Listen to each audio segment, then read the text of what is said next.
श्री स्वामी समर्थ सर्वांना पुन्हा एकदा आपल्या आजच्या नवीन व्हिडिओमध्ये तुमचे मनापासून स्वागत आहे। आजचा दिवस तुम्हाला सुखाचा आनंदाचा जाव अशीच स्वामींचरणी प्रार्थना करते आणि व्हिडिओला सुरुवात करते। तर आजचा हा व्हिडिओ स्वामी भक्तांसाठी खूप महत्त्वाचा असणार आहे, कारण येत्या 20 मार्च वार शुक्रवार रोजी स्वामींचा प्रकट दिवस आहे।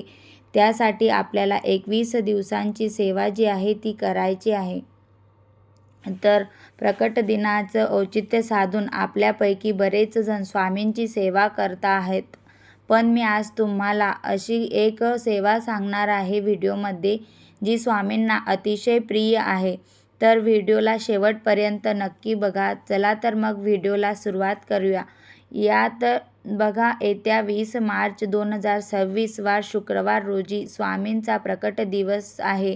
तर आपल्याला कोणती सेवा करायची आहे, तर बघा, स्वामी समर्थांचा प्रकट दिन 20 मार्चला आहे। तर आपल्याला जी सेवा आहे ती 28 फेब्रुवारीपासून सुरू करायची आहे। तर ती 20 मार्चपर्यंत अशी 21 दिवसांची सेवा जी आहे ती आपल्याला करायची आहे। याच्यामध्ये सूतक असेल, मासिक पाळी असेल तर तुम्ही ही सेवा 24 तारखेपासून देखील सुरू करू शकता। आजपासून देखील तुम्ही ही सेवा सुरू करू शकता।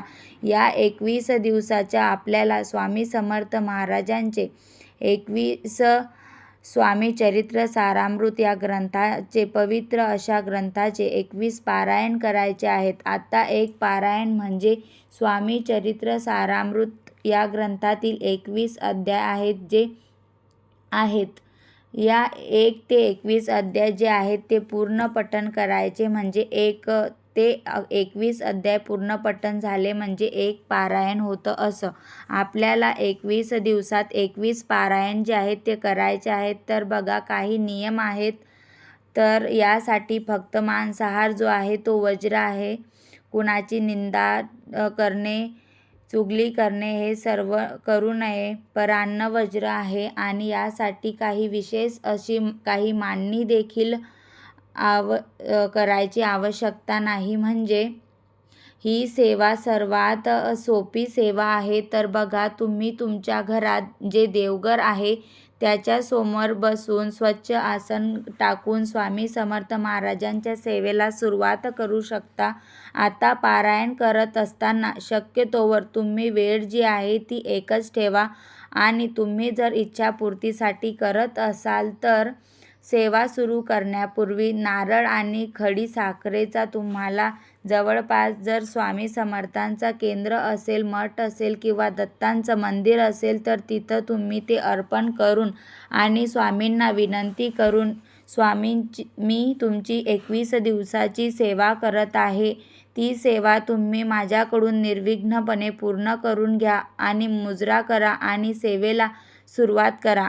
आता जर मंदिर नसेल तर काय करावं ताई? तर बघा, मंदिर नसेल तर तुम्ही घरातच स्वामींचा फोटो असेल, मूर्ती असेल तर त्यासमोरच तुम्ही नारळ, खडीसाखर ठेवू शकता, सेवेला सुरुवात करू शकतात। आता समजा नाहीच तुम्हाला 21 स्वामी चरित्र सारामृत चे पारायण करायला जमले तर तुम्ही 11 दिवसांची देखील सेवा करू शकता। आता 21 स्वामी चरित्र सारामृताचे पारायण देखील तुम्हाला शक्य नसेल तर तुम्ही 21 दिवस 11 वेळा तारक मंत्र जो आहे स्वामींचा अतिशय प्रभावी असा हा मंत्र आहे, त्याच 11 वेळा पठण करू शकता। तर अशा पद्धतीने तुम्हाला स्वामी प्रकट दिनापर्यंत 21 दिवसांची जी सेवा आहे ती करायची आहे, कारण स्वामींना फक्त भाव महत्त्वाचा आहे। किती पारायण केले, किती सेवा केली, त्यापेक्षा